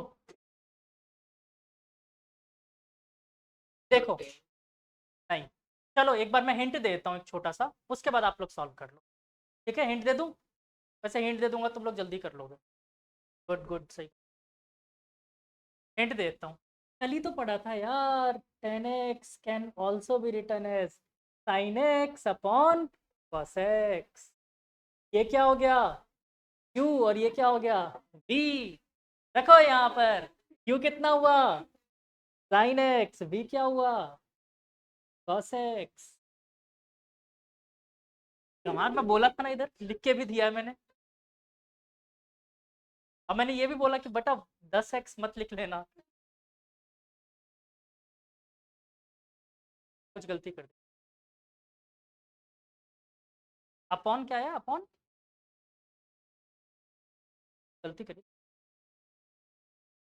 चलो डिफरेंशिएशन देखो, u डैश का क्या हो गया बच्चों? cos x, sin x का cos x, और cos x का डिफरेंशिएशन माइनस साइन। यही गलती की, माइनस साइन लगाने में गलती करी तक। ठीक है, अब कुछ नहीं करना, वैल्यूज रख दो। y dash is equal you dash, देखो शक्ल मिलाओ, u डैश कहाँ है? cos x, v कितना है? cos x, माइनस q कितना है? sin x, और v डैश कितना है? माइनस का sin x, ये बाहर प्लस हो गया, अपॉन v स्क्वायर, v कितना है? cos x, cos square x लिख। अब देखो ये क्या बन गया? cos square x plus sine square x upon cos square x. ठीक है, अब ये पहचानो क्या है? Sine square x plus cos square x 0 होता है, 1 होता है, याद है सबको? चलो ये क्या बन गया? dy by d x is equal to 1 upon cos square x, and बेटा cos को ऊपर भेज दिया तो क्या बन गया? sec square. तो डिफरेंशिएशन ऑफ 10x क्या हो गया? जरूरत थी याद करने की हम लोगों को? ये नहीं थी, तो एज अ फॉर्मूला याद करवाए। ऐसे ही आप लोग और भी बहुत सारे फाइंड कर सकते हो। तो होमवर्क के लिए दे दूं? 3 होमवर्क के लिए दे दूं? चलो 3 होमवर्क के लिए छोटा सा क्वेश्चन है। पहला, y इज इक्वल टू, हाँ बालक, नहीं लेकिन याद मत कर, मैं कर रहा हूँ याद करने, मैंने सॉल्व करना ही सिखा है। और इतनी बार मैं प्रैक्टिस कराऊंगा, खुद याद हो जाएगा, खुद ब खुद याद हो जाएंगे, टेंशन नहीं। y is equal to cot x और y is equal to sec x, y is equal to, मैं इन तीनों के आंसर दे दूं आप लोगों को अभी हाथ के हाथ मैच करने के लिए। आंसर नहीं देता हूँ मैं, आंसर्स बगल में ब्लैक से, नहीं नहीं सही, ब्लैक से बगल में आंसर लिख के देता हूँ, सॉल्व करके इसको बनाने की कोशिश। माइनस कोसेक स्क्वायर एक्स, अच्छी बात है ट्रेश, सेक एक्स टेन एक्स, और इसका आंसर आ जाएगा माइनस सेक एक्स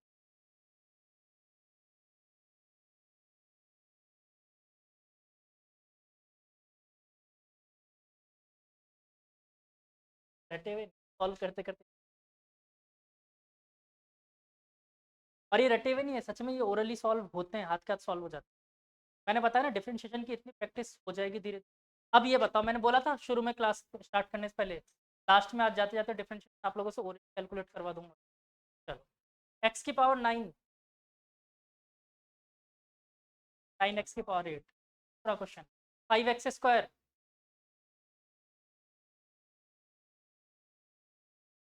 तो क्या आया आंसर फाइनली? 10x। हो गया, कर रहे हो खुद ओरली, ये डिफरेंस। अब एक सच्चाई और बताता हूँ, आपके क्लासमेट्स से पूछ के पूछना, उनसे नहीं आता, तो आप बोलेंगे आप लोगों को नहीं आता।